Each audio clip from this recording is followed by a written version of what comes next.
Good evening, I'm Bo Williams, and welcome to The 7. Let's get a look at the Big 7 stories right now. Topping the list for us tonight, today is the Make-A-Wish East Tennessee Telethon. You can call the number at the bottom of your screen at any time through 7:30 tonight to make a donation, and we hope to hear from you. Lori Tucker is at the phone bank. She's been there all day. Lori, tell us about how people can still donate tonight.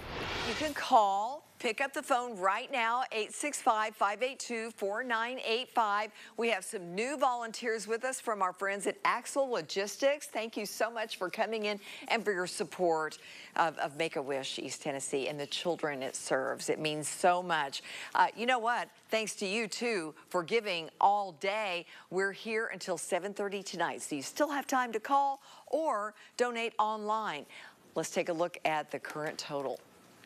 Wow, look at that, 51,751.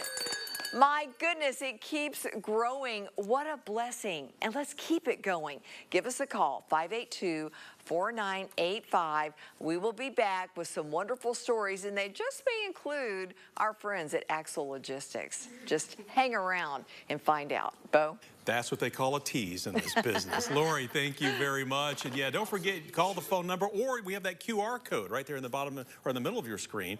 You can use your phone right now to make a donation that way as well. You can also go to WAT.com, and we'll have a link for you there. All right, again, Lori, thank you. We'll check back with Lori coming up in a moment. But next on our list tonight, 3 people killed, several others injured in a crash along Western Avenue this afternoon. Knoxville police tell us the crash happened a little bit after 4 in the 6000 block of Western Avenue. That's just west of the Walmart neighborhood market in West Knox. Western Avenue now closed in both directions between Short Road and John May Road, and we're told this is expected to be an extended closure. Again, 3 people were killed. We'll make sure to follow this investigation for you. The man accused of fatally shooting his former boss in February appeared in court this morning for a preliminary hearing. 38-year-old Daniel Arwood is charged with the first-degree murder of 29-year-old Aaron Russell. We learned from police reports that Russell had fired Arwood from their place of work the week before the shooting. Arwood had also been using a room at the business as a residence, but was due to leave there the day of the shooting. Now, today, a judge determined there was probable cause and that the case was bound over to a grand jury after hearing from witnesses and seeing video of the shooting.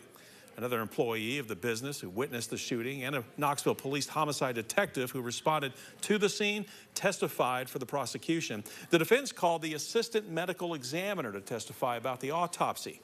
Russell's family says, though they are happy with the judge's decision, it cannot bring their loved one back. My brother was the definition of being able to help somebody in need, and today I just feel like I don't want to say that I'm happy. I'm just more saddened than anything. I'm just grieving still, honestly. There's no date set for Arwood's next court appearance. The man arrested after a car chase and charged with assaulting officers made bond this morning. David Esserman was due in court for a hearing. However, beforehand, he made his $36,000 bond. As we've reported, Knoxville police attempted to make a traffic stop, but were led on a chase that ultimately injured 2 police officers and 2 Knox County Sheriff's deputies. Eventually, the pursuit did end, and Esserman was arrested. Police found $40,000 in cash and marijuana. 52-year-old Esserman was charged with 4 counts of aggravated assault, evading arrest, and sale and delivery of a drug. Esserman's hearing has been reset. He will have a status hearing on August 15th. Knox County Forensic Center has released its annual report for 2023. Thankfully, they are reporting the number of drug-related deaths have been trending down, and the beginning of this year has been no different. Now, we're told over the first quarter of this year, that's the first 3 months, Knox County is down 27% on drug-related deaths. The Forensic Center says they have looked at 101 suspected drug-related deaths, and at this time last year, they were looking at 136. A little bit of good news, a little bit of bad news. So the good news is, of course, it is trending downward, and that's what we really want to see happen more than anything else.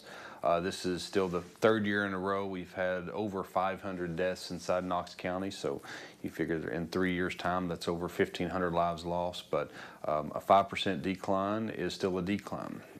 Thomas continued to say fentanyl represents over 70% of drug-related deaths in the area. The report also shows traffic deaths have gone up a substantial amount, 35% to be exact. Of the 219 traffic-related deaths, 135 happened in Knox County. The Forensic Center talked about a few factors behind these deaths. Last year in Knox County, it was one of the largest increases in traffic fatalities. I think it was a 35% increase with over 130 traffic fatalities. And many of those fatalities involved substance abuse. So I think 65% of all the vehicle drivers of motor vehicle fatalities had either blood alcohol above the legal limit, THC or other illicit substances in the toxicology. And 75% of all motorcycle operator fatalities had some sort of substance in their system as well. Thomas says 2024 has started on a better note. There have been fewer traffic-related deaths so far this year compared to this time last year. Good news for families in Knoxville looking for a fun summer outing. IAMS Nature Center has announced Mead's Quarry will be reopening tomorrow morning. As we've reported, a portion of the lake has been closed after a part of the back wall of the quarry collapsed into the lake. The lake, or we should say, we spoke with IAMS this afternoon on the new safety advancements that hopefully won't force the quarry to close again. Quarries are notorious based on quarrying operations for slides and rockfall. That is the nature of quarries. They are generally limestone, they're very porous, they've been blasted, they have cracks they've been dug into.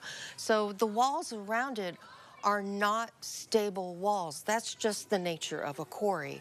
So that's why we had boundaries to keep people away from those walls, but people weren't really paying attention.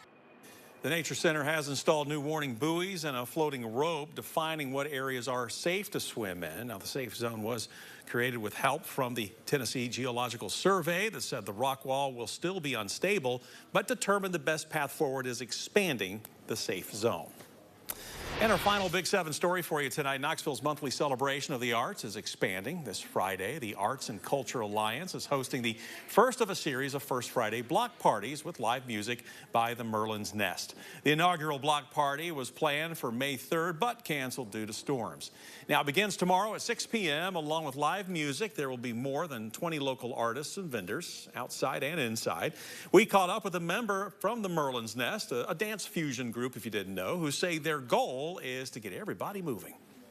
People are there to listen to music, and they like for you to get them dancing, and that's exactly what we like to do. So we welcome you to come with whatever energy you got.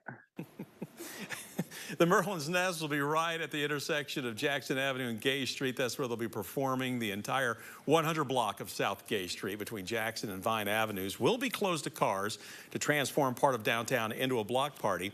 We're told parking meters will be bagged at 2 p.m. tomorrow, just to remind you to move your car in that area. And again, the party is from 6 p.m. to 10 p.m.